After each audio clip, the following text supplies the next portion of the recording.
ሰላም የቃና ዜና ቅምሻ ነው። የዕለቱ ዋና ዋና ዜናዎች በውጭ ሀገራት ለስራ የሚሰማሩ ዜጎች ለስራ የሚሰማሩባቸውን የክህሎት አይነቶች የሰለጠነ በከፊል የሰለጠነ እንዲሁም በልምድ የተገኘ ክህሎት ያለው በሚል የሚደለድል ድንጋጌን ያካተተ አዋጅ ጸደቀ። የህዝብ ተወካዮች ምክር ቤት ዛሬ ባካሄደው መደበኛ ስብሰባ ከሰዓት ውሎ የሰው ሀብት ልማትና ስራ ስምሪትና ቴክኖሎጂ ጉዳዮች ቋሚ ኮሚቴ የኢትዮጵያ የውጭ ሀገር ስራ ስምሪት ረቂቅ አዋጅን መርምሮ ያቀረበው ሪፖርትና የውሳኔ ሀሳብ ላይ በመምከር አዋጁን በሙሉ ድምጽ አጽድቋል። ቋሚ ኮሚቴው በረቂቁ ላይ ያደረጋቸውን ማሻሻያዎችን ጨምሮ ያካተታቸውን አዳዲስ ድንጋጌዎች ሰብሳቢው ዶክተር ነገሪ ሌንጮ ለምክር ቤቱ አቅርበዋል። በዚህም መሰረት ወደ ውጭ ሀገር ለስራ የሚሰማሩ ዜጎች ከክህሎት አንጻር የሰለጠነ በከፊል የሰለጠነ እንዲሁም በልምድ የተገኘ ክህሎት ያለው የሰው ኃይል በሚል እንደሚከፈሉ የሚገልጽ ድንጋጌ ተካቷል። በድንጋጌው መሰረት የሰለጠነ የሚባሉት የስራ መደቡ የሚጠይቀውን የትምህርት ዝግጅት፣ ከፍተኛ የዘርፍ ዕውቀት፣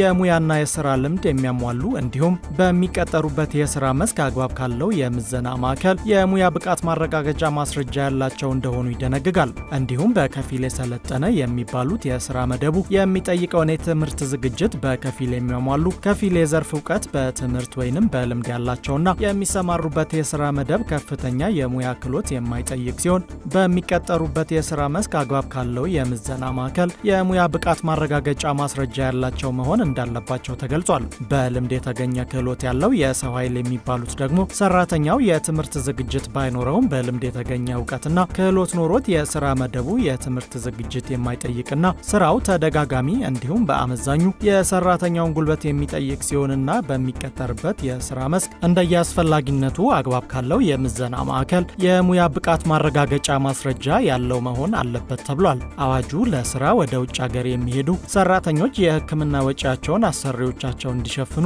የሚያደርግ እንዲሁም ኤጀንሲዎች የሚያስይዙት የደህንነት ዋስትና ማስከበሪያ ገንዘብ በደረጃቸው መሰረት እንዲሆን ይደነግጋል።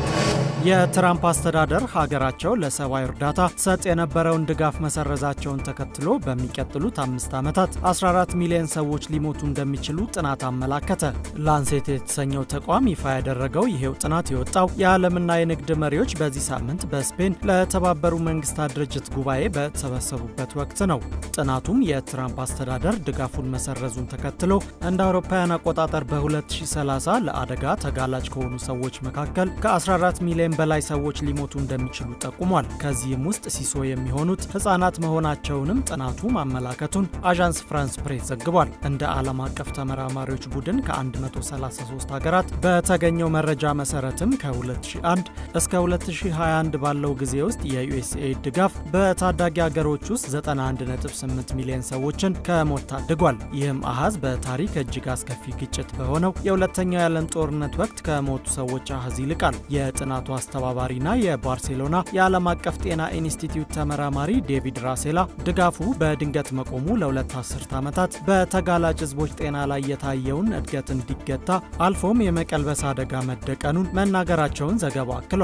አክለውም ለብዙ ዝቅተኛና መካከለኛ ገቢ ላላቸው ሀገሮች ውጤቱ ከዓለም አቀፍ ወረርሽኝ ወይንም ትልቅ የትጥቅ ግጭት ጋር ሊወዳደር ይችላል ብለዋል። ዶናልድ ትራምፕ ለሁለተኛ የስልጣን ዘመን በጥር ወር ወደ ዋይት ሃውስ እስኪመለሱ ድረስ የአሜሪካ የዓለም አቀፍ የልማት ኤጀንሲ ዩኤስኤይድ ከ40 በመቶ በላይ የሚሆነውን የዓለም አቀፍ የሰብአዊ ድጋፍ ማድረጉንም ዘገባው አስታውሷል። ፕሬዝዳንቱ ስልጣን ከተረከቡ ከ2 ሳምንት በኋላ ግን በአንድ ወቅት የትራምፕ የቅርብ አማካሪው የነበረና በኋላም ራሱን ከአስተዳደሩ ያገለለው አሜሪካዊ ከበርቴ ኢሎን መስክ ኤጀንሲውን የማፍረስ ውሳኔ ማሳለፉ ይታወሳል።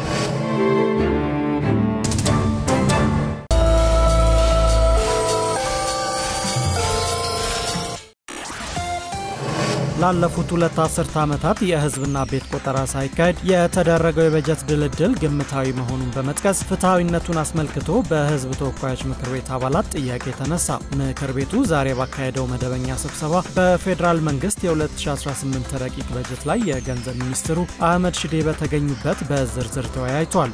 በዚህ ወቅት የምክር ቤቱ አባላት የተለያዩ ጥያቄዎችን ያነሱ ሲሆን ከዚህም ውስጥ የህዝብና ቤት ቆጠራ ለ2 አስርት ዓመታት ባልተካሄደበት ሁኔታ የበጀት ድልድል ማካሄድ በግምት የሚሰራ አይሆንም ወይ የሚል ይገኝበታል። እንዲሁም በአሁኑ ወቅት የተለያዩ አካላት የሚገልጹት ግምታዊ የህዝብ ቁጥር በመሆኑ ምርጫ ለማካሄድ የተፈጠረውን አስቻይ ሁኔታ የህዝብ ቆጠራ ላይ ካልተፈጠረ ፍትሐዊነት የሌለው የበጀት ድልድል እንዲኖር እንዲሁም እንደ ደሞዝና የልማት ተጠቃሚነት ማነስ አያጋጥምም ወይ ሲሉ ጠይቀዋል።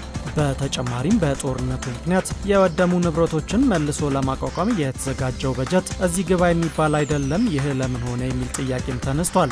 የገንዘብ ሚኒስትሩ በበኩላቸው የህዝብና ቤት ቆጠራ ዝግጅቱ ካለቀ በመንግስት ደረጃ በሚወሰንበት ጊዜ መጠባበቂያ ገንዘብ ስላለ የበጀት ችግር አያጋጥምም ብለዋል።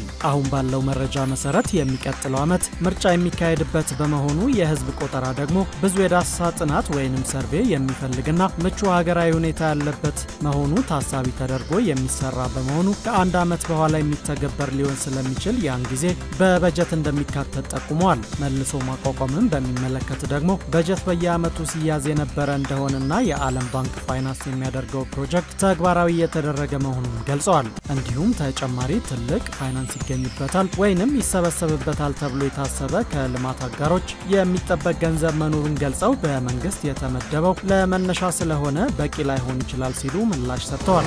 የአፍሪካ ልማት ባንክ ለኢትዮጵያ የዶሮ እርባታ ፕሮጀክት የ50 ሚሊዮን ዶላር ድጋፍ ለማድረግ መወሰኑን የባንኩ ፕሬዝዳንት አኪንውሚ አዲሴና ገለጹ።